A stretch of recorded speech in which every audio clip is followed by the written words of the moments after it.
نبی کریم صلی اللہ علیہ وسلم نے فرمایا کہ لا يدخل الجنت من لا يأمن جارہ بوائقہ۔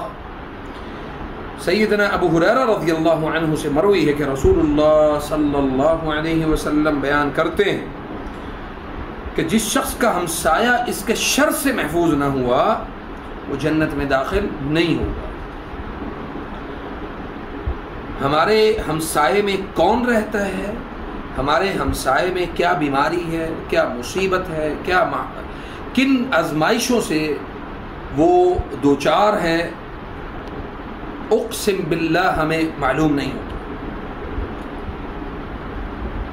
تو ہمیں اس بات کا ادراک ہونا چاہیے کہ اللہ رب العزت نے ایک ہمسائے کے کتنے حقوق رکھے ہیں کہ اونچی آواز میں اپنے گھروں میں شور شرابہ کرنا اس کے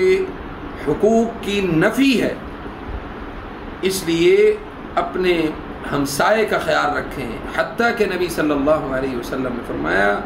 کہ اپنے کھانے کا شوربہ بڑھا لیا کرو تاکہ تمہارے ساتھ والے گھر میں جو ہے اگر کچھ نہ بھی پکا ہو تو وہ اس کھانے کو کھا کے اللہ کا شکر ادا کرے اور تمہارے لیے دعائے خیر کرے۔